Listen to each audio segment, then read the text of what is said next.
moderated by Robin Phillips. She's our Executive Director of National RTAP. Lucky for her, she's bicycling through the northwestern part of the United States today and is enjoying a week of vacation.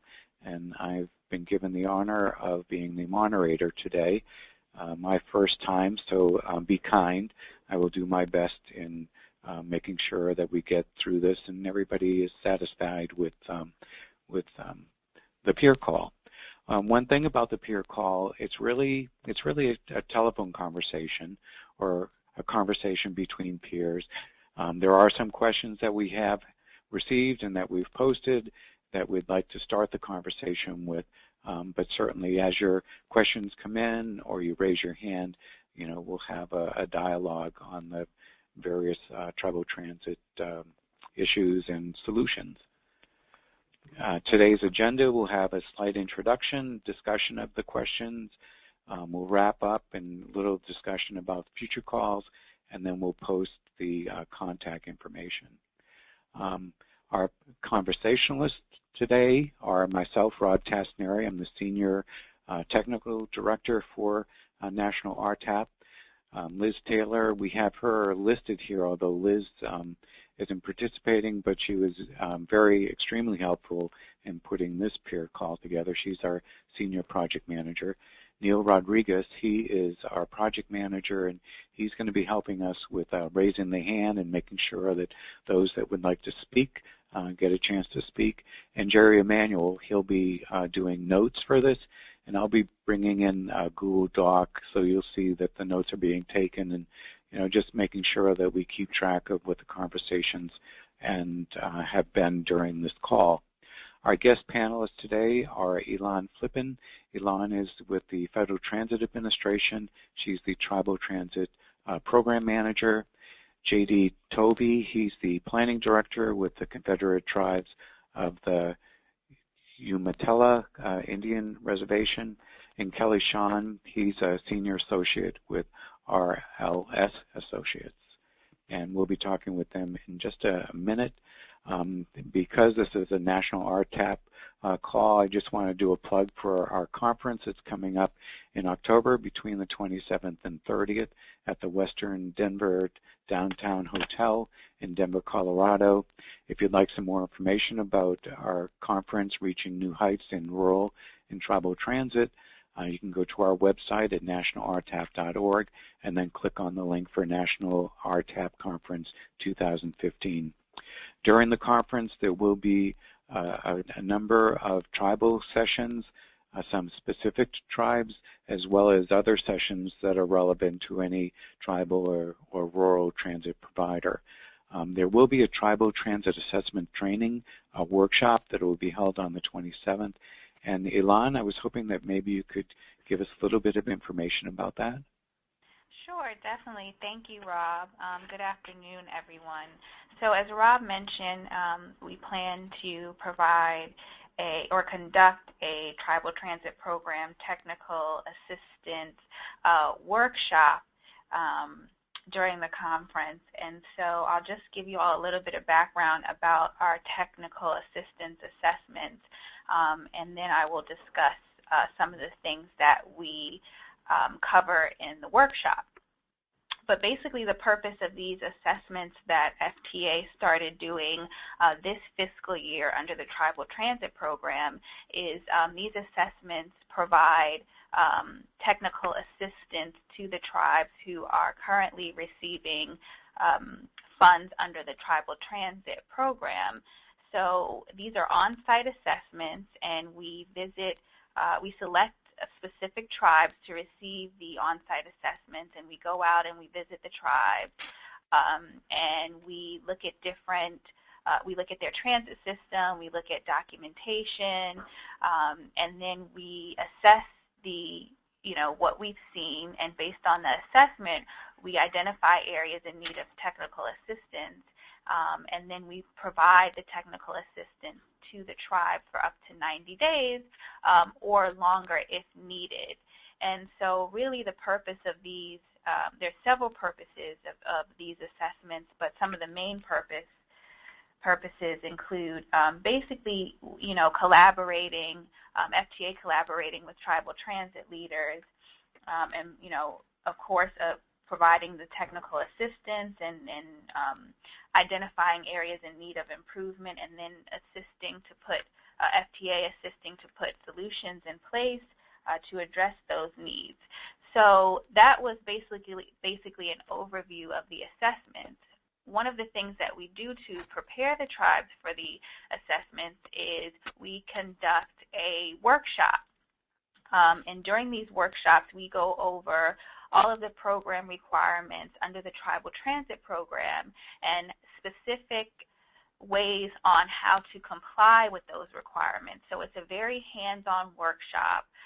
We provide and give examples of documentation to comply with some of the requirements. We also have certain guests there, or recently we had an individual from the Velopi Center who provided the tribes with technical assistance and documents on following drug and alcohol policies. So we go through, again, each program requirement and provide examples and ways of complying with those program requirements so that the tribes are aware of all the terms and conditions that apply to the program, and subsequently how to comply with those terms and conditions. The workshop is usually about a day long. Sometimes we can compress all that information and make it a half a day, but it is a lot of information, but it is very helpful. We've received a lot of positive feedback from the tribes. We will continue to be conducting these workshops. Our next one is going to be in September at the National Tribal Transportation Conference in Myrtle Beach, South Carolina. So if any tribes are available or they're going to be attending that conference, I suggest that you try and make some time to attend the Tribal Transit Technical Assistance Assessment Workshop. Okay, thank you, Ilan. Actually, while we have you on the phone, we did receive a couple of questions before this call having to do with the Tribal Transit Program formula funding. One of them had to do with this one tribe being concerned about the late notice of the TTP formula allocation. And I was just wondering if maybe if you could give us some answer on that one, and then I have another one. Sure. Go ahead. So in terms of late notice, what we do in terms of formula allocations is once we are, Congress gives us our budget basically, and that's usually sometime in January, the beginning of the year, we go ahead and we publish an apportionment notice, very quickly after we have our budget, and provide all of our program allocations in the apportionment notice through our tables. And so Table 10 contains the tribal transit formula allocations. This year, for FY15, we received partial budget or apportionment, and we didn't have our full budget. So what we did was in January we published a partial apportionment notice containing partial allocations, and then a couple of weeks ago we published 10/12 of the allocations, and then before that, I can't remember exactly what the date was, but it was in the spring, we published 8/12. So we've gone from 8/12 to 10/12, and now we have a full year available, and so we will publish full year allocations very soon. So the allocations that you may have seen this year were, only pieces of the full allocations that we will publish again in the very, very near future, sometime this week, I think, or next week. But we made what we had, what was given to us or what was made available to us, we made available to all our grantees. So we did publish partial allocations throughout the year, and now we have a full year budget available, and we will subsequently publish a full year apportionment notice. So I hope that that kind of answers that question. Okay, Elan, thank you. The next question, and bear with me, combining two tribes who have never been a consortium for providing public transportation is not working. Each tribe has their own governments from the early 1960s. Each have their own tribal programs, including transit. Since combining tribes' allocated funding together is now proven to pit tribes against each other, we would not want this to continue in the next round of funding in the new bill, if there will be one. Okay, so well, I just want to say that I do understand some of the tribe's frustration when dealing with this specific issue. It's not all of the tribes who receive a formula allocation, but there are several who receive combined formula allocations. The intent of those combined formula allocations is definitely not to pit any tribes against each other. That's the last thing that we want to see happen. What I will say is that tribes in Oklahoma, areas in Oklahoma are under tribal statistical areas, and that is based on census data. So, and the formula is based on a statutory formula. So when there is a tribal statistical area based on the census, then that's when we combine formula allocations. And so, again, it is a statutory formula. We do understand that there has been some issues around combined allocations under the tribal transit formula, and so what we are trying to do is we have communicated those issues to the Hill, and we've provided the Hill with technical assistance on that issue. So hopefully moving forward, there will hopefully not be combined formula allocations, but it's not something that I can guarantee. But we do hear the tribes who have concerns around this, and we have tried to, and we have provided the Hill with technical assistance on this specific issue. And we're hoping that the technical assistance is taken into consideration that we have provided to the Hill. Okay, thank you, Elan. What I'm doing now is just bringing up some suggested questions that have been discussed in order to put this peer call together. Okay.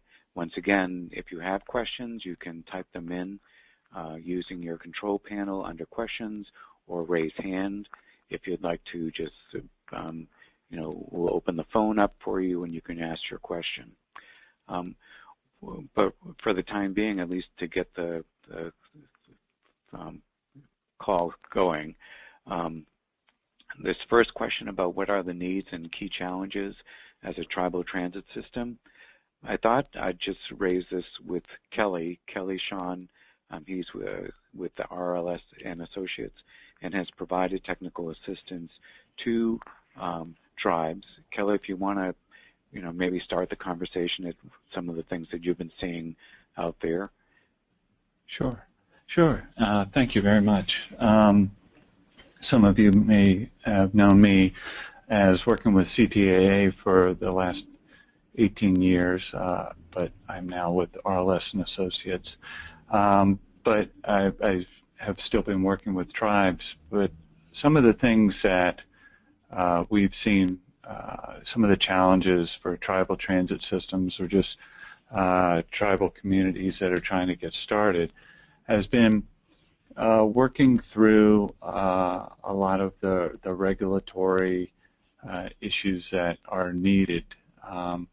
And I believe, in my opinion, that FDA has done a decent job of trying to grow this program since it was introduced, and look at some of the changes that have taken place to try to better what's provided out in the field for tribes to access funding to support not only their tribal membership but surrounding communities that are in need of transportation services.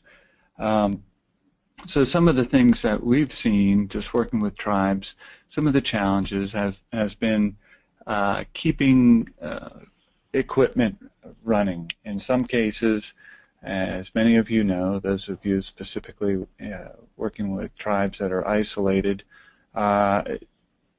providing maintenance on vehicles can be a challenge.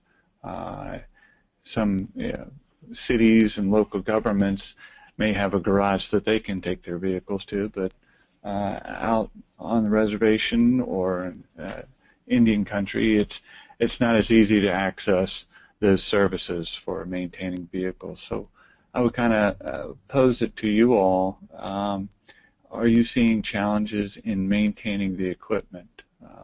Many of you operate transit systems that may leave the paved road frequently. And this is a challenge, trying to keep vehicles. Some of these vehicles are, if they make it to their useful life, then it's kind of a miracle. So I'd just be curious if maintenance of capital equipment, whether you're receiving it through 5311C, Tribal Transit Program, normal rural transit funds, or 5310, are you facing challenges with maintenance of that equipment? And if so, that's possibly a topic for a training brief where best practices in rural tribal transits can be brought up and shared. Other issues that tribes face that we've seen has been coordination. Just not only coordinating with surrounding communities, government-to-government relationships with other communities or cities, but just even within the tribe. Many systems that tribal transit systems I've worked with may have relationships or agreements with other local communities to share services, or if the tribal transit vehicle is going through that community, they'll stop and pick up folks and go on to the city or something like that.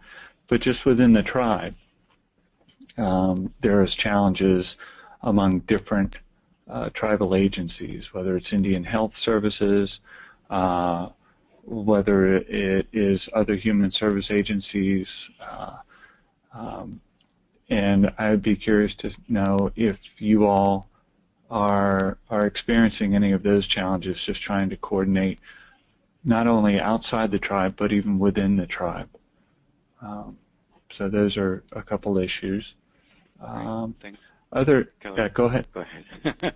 I was gonna, I was wondering if anybody out there, has, based on the two issues of maintenance as well as coordination, have come to some solutions that they may want to share with the group, either via the question control panel, or if they want to raise their hand.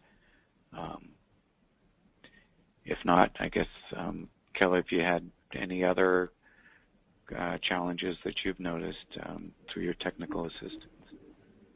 Yeah. Okay, we have, I'm sorry, I think. Go ahead. Neil, do we have a question? Yes, Rob, we have a couple. Okay. One is from Roger, and he asks, when we receive the final allocations. Okay, Elon? Final allocations, like I said, we are in the process of publishing the tables that contain the final allocations or the full allocations. So I'm thinking that definitely before the month is over, maybe this week or the beginning of next week. Okay, thanks, Ilan. Mm-hmm. I see that there is a raised hand. Yes, we have Franklin. I've unmuted. Okay. Franklin? I don't think his audio is working. Oh, let me see, Franklin. Can you hear me now? Oh, yes. Hi, Franklin. Okay, I took it off of the speakerphone. I'm with the Comanche Nation, and I'd like to address some of the issues that Mr. Sean had brought up as far as the maintenance. If it weren't for our tribe's economic development, we would certainly have some challenges on maintaining the 9 fleet of vehicles that we have in our operation. I know in FTA funding, it's very limited, and that's why we look to that, for expansion into, like getting ADA vehicles or upgraded dispatch systems. And so this is why, like I said, if we did not have our tribal economic development, we would really have a problem, because maintenance is a huge concern, and it's very costly,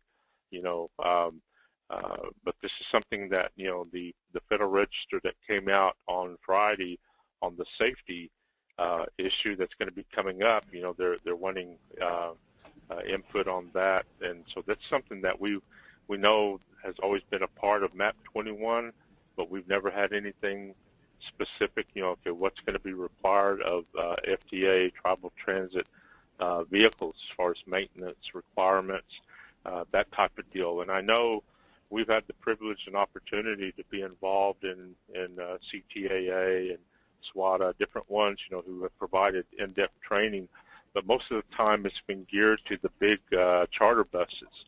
But this is something that we, have already talked about, and we're going to see that as a need as these regulations come into being, that we're going to need that technical assistance, that the training people are they've been more than very, very helpful to us. We just had a successful drug and alcohol training with SWATA last week, and so this is something that, with the safety and the maintenance part, that we would like to see, not the big buses, the charter buses, but the ones for the 12 to 15 passenger vans that we're all familiar with. And that's all my question on that. Okay, thank you, Franklin. Rob, can I comment on Franklin's? Yes. Thanks.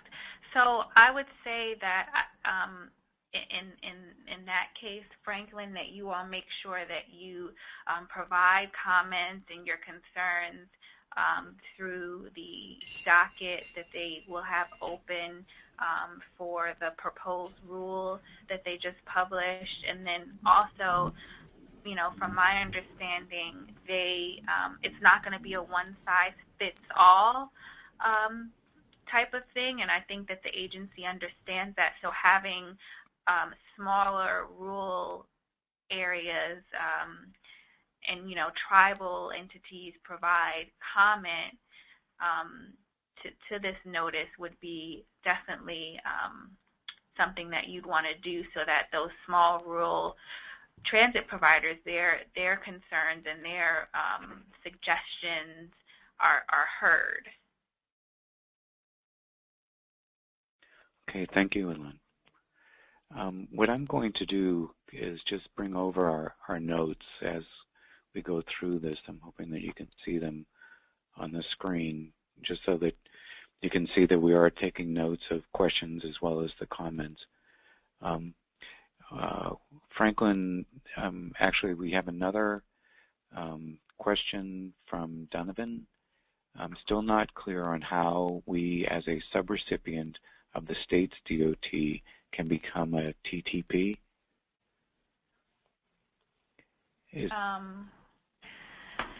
So as a subrecipient of 5311 funds, this tribe, I'm assuming, would want to start the process of receiving tribal transit program funds. Is that what they're asking?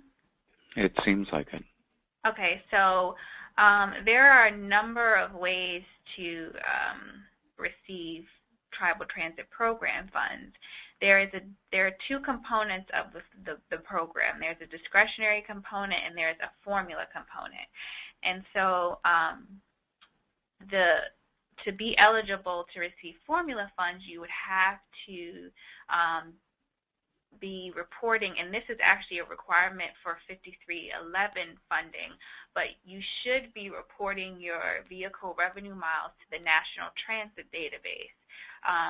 And that's how you would be eligible to receive formula funds, because the formula is comprised of 3 tiers, which is includes vehicle revenue miles and census data.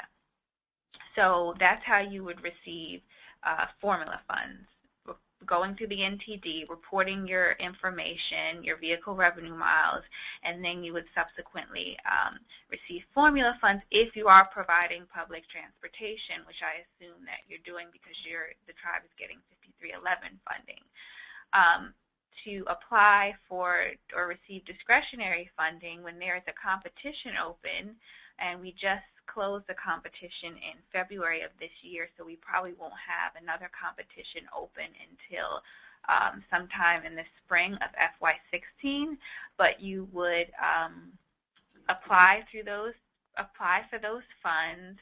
Usually, we always announce the funds via a NOFA, a Notice of Funding Availability, which we publish in the Federal Register Notice, and then you would go about applying for the discretionary funds, and the Notice of Funding Availability will lay out all the steps, all the evaluation criteria, how to submit your proposal, just all the information related to the discretionary competition, and then you would submit a proposal that way. So there's 2 ways. There is the discretionary competition, and then there is the formula program, and tribes are eligible to receive both pots of funding. So I can, for this specific individual or anybody else who has questions really regarding the program, I can, provide my contact information, and you all can, contact me with any questions that you have about just the program in general, really, but specifically for this question, receiving tribal transit program funds. Okay, Ilan, and we'll post that. If maybe Jerry, if you could put that on these notes and people can see it. The other thing, what I'm going to do is forward these questions related to formula funding or TTP funding to Ilan as well, so that you'll have them, just to make sure that we've answered that, and that there would be some communication between Ilan and the person asking the question. Okay. I don't see anything else, just that.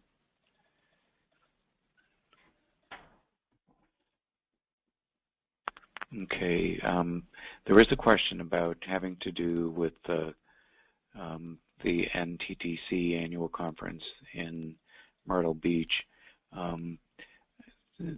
about the tribal transit assessment listed on the program. Do you know which day that is, Ilan? Let's see. I have it's going to take me a second to pull it up, but okay. I do have. Okay.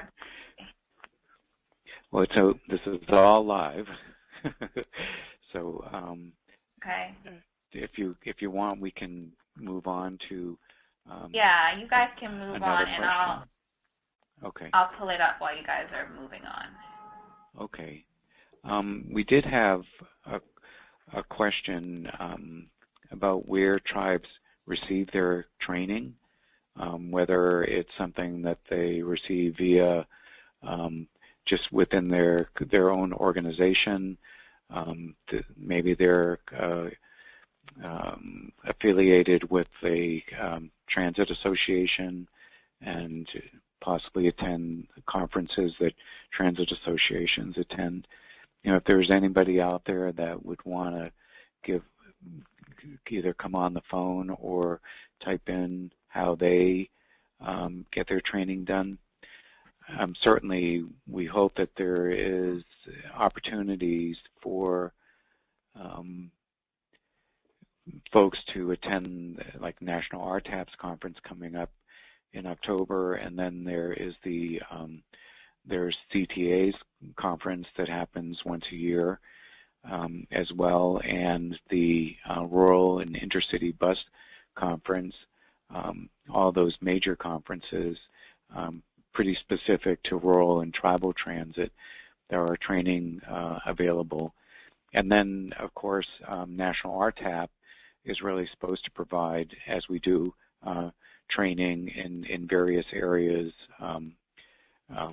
Typically, we provide training modules, but I think that there are a number of resources for training if it's difficult for a tribal transit provider to get training. And I think Franklin had mentioned something about maintenance.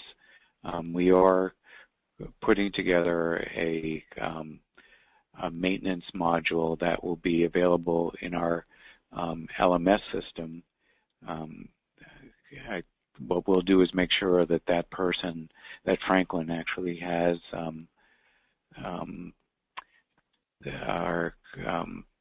put you on our list for receiving our e-newsletter, and that will provide information about what's available via National RTAP. There was somebody that just wrote that there is something at 9:05 a.m. on the 23rd. That may be. I found the agenda, and so it looks like we are going to be starting our workshop on the 22nd of September at the National Tribal Transportation Conference. It starts on the 22nd at 1:30 and goes until it looks like 5:20, and then on the 23rd there is a session that goes from 8 a.m. to 1:30 p.m. Okay, thank you, Alana. No, actually it goes from 8 a.m. It's an all-day session. And then Thursday, yes, I think we are just the 22nd and the 23rd. Okay, thank you. There is, somebody just wrote, but that is on Google Earth. I'm not really sure what they mean by that. Hold on. That is on what? We have a question or a comment. We are beginning a new intercity public transit system in the Panhandle region of western Nebraska. How do we find out our state tribal contacts and those of South Dakota, Colorado, and Wyoming? I think to answer that question, what we can do is just get a list of the contacts, and at the end of this call, we'll email you those at least the state RTAP folks, and then most likely the FTA region tribal contact may be able to help you out on that one.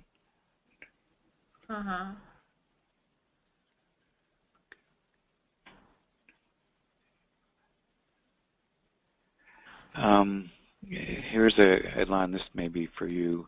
Are tribes eligible for the state's allocation of 5339 funds per capital in rural areas or metro areas if they provide public transit services there? Yeah, I think 5339 is our bus and bus facilities program, and I know that there were some changes under MAP 21, and so it's now a formula program. But yeah, I do believe that tribes are eligible for bus and bus facilities, 5339, yeah, as long as they're providing public transportation. They should be eligible for any FTA program. Okay. Thank you, Elan. There are some other questions having to do with funding. Sorry, my screen is just really small. Has there been any discussions regarding the new funding bill with the issue of funding planning for future tribal transit systems? Specifically planning? It looks like it, yeah. Okay, so planning has always been eligible under the Tribal Transit Program. We've always funded planning. It's eligible under both discretionary and formula. And so we, plan to keep it that way. There have been no changes made in terms of, or proposed in terms of planning under the program, no. Okay. We do have another, more of a comment, a need for training to apply for transit funding, our transit grants. Okay. What we can do is, I think certainly the workshops that FTA does having to do with that, I believe there are a little bit about applying for grants. Mm-hmm. Yeah, so at SWATA we actually had a session on, how do you start, what do you need, or what's the process to start a, tribal transit program. And we offered that at SWATA, which was in March, and, if there's a bigger interest, we can, try to continue to offer that session. I believe that was the first time that we offered it, and, during our assessment workshops, we do, it is helpful for folks who are new to the program or who are interested in starting a program, a tribal transit program, because we go through, like I said, each program requirement, so it does familiarize you with exactly what you need to do in terms of requirements. But if tribes are interested in having a training on exactly how do you start up, what are the things that are needed, and how do you go about starting up a tribal transportation program, then we can possibly look into providing that training more frequently. Mm-hmm. Well, the other thing too, we are looking for a tribal session, one more tribal session. Maybe National RTAP can put something together. If you are able to attend the Colorado conference, if anybody in any of the tribes in the audience will be attending, maybe that's one thing that we could do, just starting out and trying to get funding in order to start a transit system. I don't know if anybody thinks that's a good idea out there. If you want to put that into the question to say yay or nay, it might be something that would be helpful. The other thing, certainly National RTAP does a number of technical briefs, and we've actually done a technical brief on grant writing. We can look at that and maybe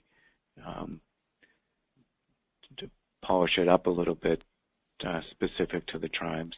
We are getting some comments about doing a session specific to grant writing and participation in the tribal transit program.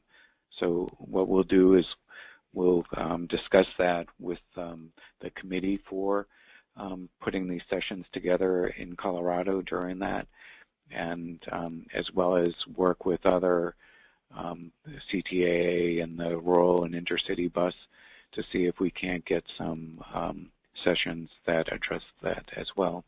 Mm-hmm. And Rob, I don't know if it's possible, but we did have a presentation for that specific session, and I don't know if maybe National RTAP can make it available on their website or share it with. Oh, absolutely. Yeah. Okay, so I can send that to you. Okay. And what we'll do is we have all your emails, so we'll be sending an email out just to let you know of those that are interested where that information or where that presentation is listed within our website, just so that you'll be able to access it. Okay. We do have JD on the phone, and we were hoping that maybe we could have JD just talk about his experiences with the state and federal, and working with state, federal, and local governments. JD, you're still on? Yep, I'm here. Okay. So yeah, I mean, just a little background on us. We run kayak public transit in northeastern Oregon and southeastern Washington. We are in inner city. We have two, they're both run out at the same time, but we have a small local bus that connects between the reservation in Pendleton, Oregon, which is in northeastern Oregon, and then we have an inner city, and so we actually provide inner city transit service to 14 cities, 5 counties, 2 states, and 2 MPOs, metropolitan planning organizations. And so we have a lot of contact with those other jurisdictions. We're currently in the process of trying to put together a conference because we've never really had a lot of formal working group with those organizations. And so we're trying to do something again in the spring 2016 to actually with ODOT, Oregon Department of Transportation, to try and bring this all together and kind of sit us all in a room together to see how we can actually operate more efficiently. Because we also operate over top of and parallel to other transit services and connect to other transit services.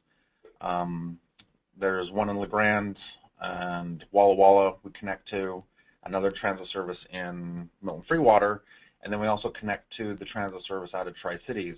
And so we run a little over 1 million miles a year, I think, and have about 100,000 ridership. Most of them to and from the Pendleton area, and probably about a quarter of those are tribal members. Some of the issues that we've come across, especially for the inner city, and this gets back to the formula funds, and I don't know if there might be, Alon might have answers for this, is that when we fill out those forms, we're only allowed to count the people or the population within our jurisdiction. And our jurisdiction is the Umatilla Indian Reservation, but our service area is much broader than that jurisdiction. And an interesting fact that kind of comes out from that is that on reservation, median income is just ever so slightly higher than the median income for our entire service district.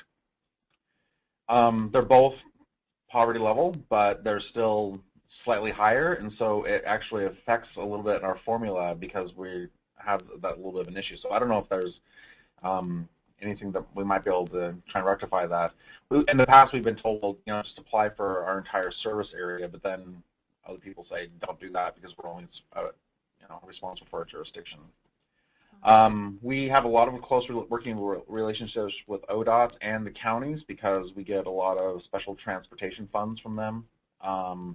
We have some agreements with some of the cities we go to, and they actually provide some money directly out of their general fund to provide service to their towns, especially ones that are our spurs that kind of go out of our way to our larger destinations. That's one of the things we're going to be setting up hopefully in the spring, is something more formal relationship with the towns so that we can start generating a little bit of income on that. Right now we don't charge any fares, and we don't get any money from the counties, any money from any of the states, or any money from the MPOs. So, as this kind of happens, obviously grants and funds don't necessarily go up with cost of operations, and so we're starting to bump our head a little bit on our operations. And so what we want to do is make sure that we're really leveraging other opportunities and funds, either through the state of Washington, which we provide quite a bit of service to, but then also all those counties and jurisdictions that we're also visiting. I mean, it's ongoing negotiations and a lot of travel throughout the region, but so far, I mean, it seems to be worked out really well. We provide a great service to all of our neighbors, and and we have towns and stuff come to us asking us to extend our service to them, and we have very preliminary discussions on actually expanding those into inner city, and so actually providing a more expanded transit service for the city of Pendleton. The city of Pendleton and the county of Umatilla County, neither one of them have any interest in operating a transit system. They would love to have one, a full fleshed out one, actually, like an inner city one, but they don't necessarily want to operate it, and so they would love for us to actually come in and operate it for them. We have another town that we go to, Hermiston, Oregon, and Hermiston area is actually pre-MPO. Hermiston, Umatilla, and Sandfield are about 38,000 population, and so they're probably close to hitting MPO either in 2020 or certainly in 2030. 2030. So that means in the future we'll be actually servicing 3 MPOs. And there's some interest there in actually operating a transit service for them as well. But then the other 2 MPOs, the Walla Walla and the Benton Franklin and Tri-Cities, have their own transit systems. So that's just a little history on us, but I didn't know if there was any questions or, I mean, and I've been the planning director here for 18 months, and so I'm still learning a lot of this. We also have a transit manager. She does the specifics and the grants and things like that, and then I'm usually the face that kind of goes out and shakes hands. JD, once again, what was your funding sources? 5311, 5311F, 5310, ODOT. Well, yeah, most of that's ODOT. We have an FTA. The formula funds, and then we have SDF, the special transportation funds, and then we have just small amounts of money that about 10% comes from the reservation, so from out of our general fund to cover 2 of our positions, which goes towards match. And then we've received a lot of other funds. I think like the 5338, I believe, is what we have a transit facility that we manage and maintain all of our buses, and that just opened February of last year, so it's been about 1.5 years that we've been operating that, and that's actually drastically reduced our maintenance costs by having the building on site. Certainly drastically reduced our catastrophic maintenance costs, and so that's been a really great thing to have. And what other funds we have? We're always out there looking for funds somewhere. So right. And I got right. Yeah, we're on it quick. Okay. I saw that Charlotte Sloan, she had her hand raised.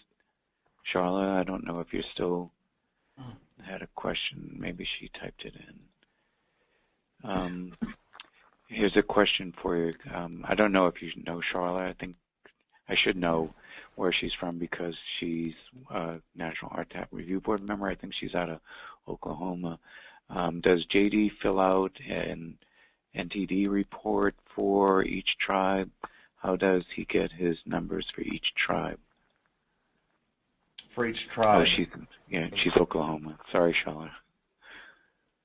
You're just representing one tribe, right? And right, your yeah, reports, just Umatilla, yeah. Yeah. I think that may answer Charlotte's. One thing that sounds like a success story is that you've been able to expand your service based on the request by other municipalities wanting service. Is that the right. case? So it's been pretty successful, but with success also comes the fear of being too successful and not being able to actually accomplish your mission of providing reliable service.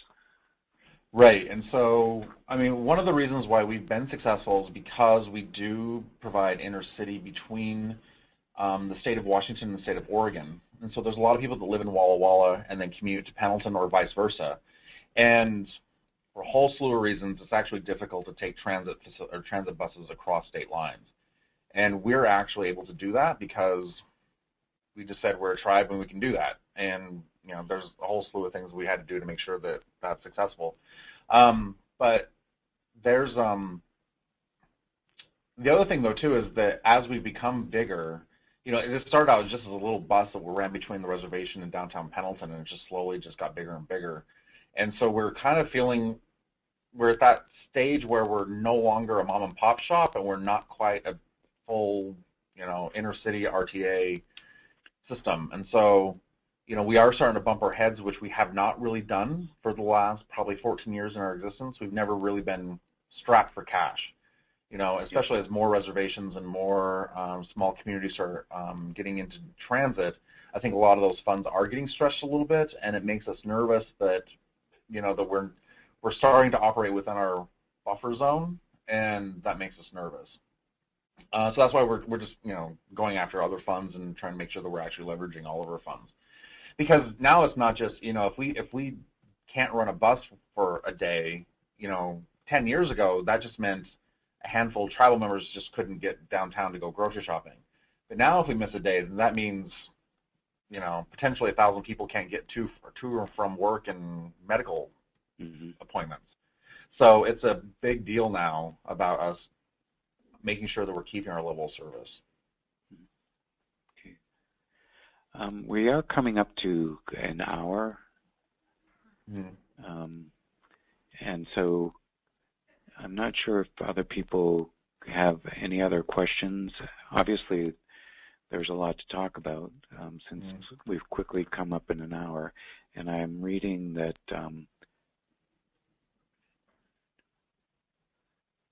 and it looks like Kelly does have to leave. If there are any other questions for our panelists, Ilan, or for JD, or for National RTAP, we can answer them. I know that we had another question that I was kind of interested in. I'm just paging up for the non-tribal affiliates. If there are any attendees right now that, let's see, and how they might improve their relationships with tribes. Any questions in that respect out there?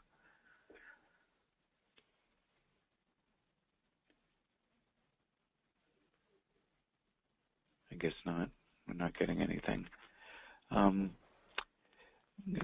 Since there's no more questions and we've gone a full hour, and usually after an hour people start to lose it, but if there are no other questions, what I'm going to do is just move the notes over, go back to my slides, and just to show on this screen that we do have peer calls every third Wednesday each month at 2:30 in the p.m. There are some resources listed here that are available both from National RTAP and TRB.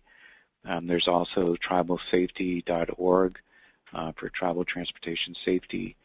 And of course, there's the Tribal Transit Program on the FTA website. I would like to thank our, oops, I think I just saw a question come in.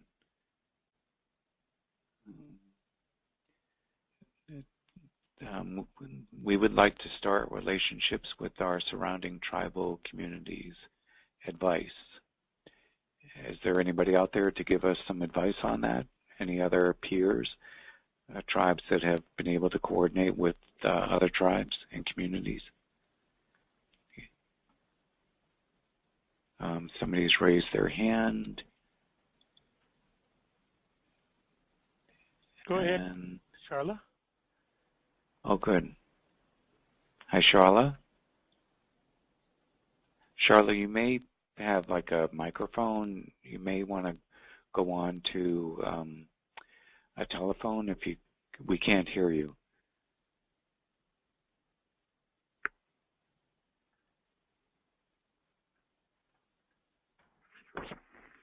Hey, Charla.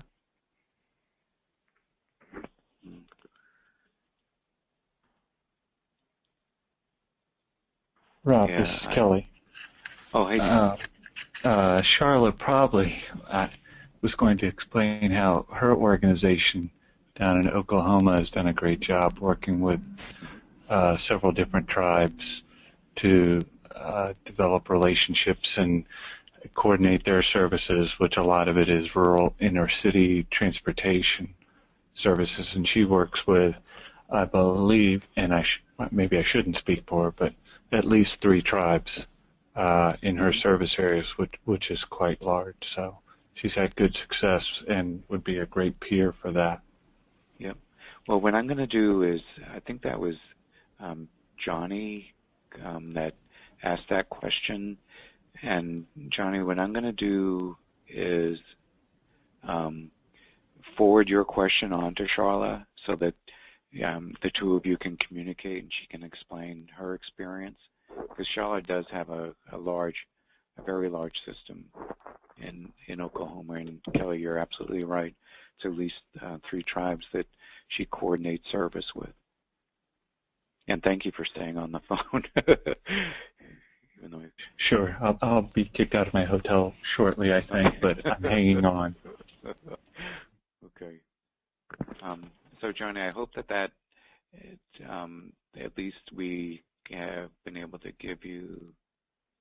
Okay. Oh, good. Yeah, Johnny's okay. We'll be sending Charlotte's information over to Johnny. Are there any other questions? If not, what I'm going to do is just thank our panelist, Elan Flippen. She's with FTA. Very helpful, Elan. I am happy that you were available in order to answer those questions that were raised. And Kelly, thank you for the information about issues that are out there, and hopefully that will start some dialogue with tribes as well as with National RTAP. We've taken some notes on that, and we'll see if we can coordinate something to put a session together to address some of those issues during our conference. And then JD, thank you very much for the information having to do with your experiences in Oregon and the state of Washington. Greatly appreciated. JD is going to be a presenter during, and I'm sorry, I keep on plugging the conference, but I can't help it. JD is going to be a presenter at the conference having to do with the relationship between rural and urban transportation and his success story in dealing with the Walla Walla Valley MPO and some of the other organizations that he's been able to work with in order to make it all happen there. And I appreciate you coming on to the phone. Just to clean up a little bit, once again, that our peer calls are the 3rd Wednesday of each month at 2:30 p.m. The next call will be September 15th. The topic is to be determined. Certainly, if anybody has any suggestions for topics for the call, it'd be great to let us know. And you can do that via info@nationalrtap.org to let us know, as well as any other type of webinar that we do. We typically send a survey out, and a survey will be going out to all the attendees. Plenty of room for comments within the survey about this particular call, as well as any future peer calls or any other ideas you have that National RTAP can work with and address, and hopefully come up with some tools through our system. The next call possible topics are ADA reasonable accommodation change, as well as asset management for rural agencies. And who knows, with the safety notice that just came out, maybe that may be part of the call. As well as, if anybody has any suggestions on how to make our peer-to-peer conversations better. This is our information. If you need to contact any of us, our website, nationalrtap.org, telephone number 888-589-6821. The telephone line is typically available between 8 and I think it's 5 or 9 to 5 Eastern Standard Time, Eastern Daylight Time, depending on what time of the year it is, if you want to get in contact with us. So with all that information, I'd like to thank everybody for participating, as well as for our panel, and I hope that you'll participate in any future peer-to-peer conversations, as well as possibly attend the conference in Colorado. And thank you very much, and at this time I'm going to be stopping our peer call. Thank you again. Bye-bye.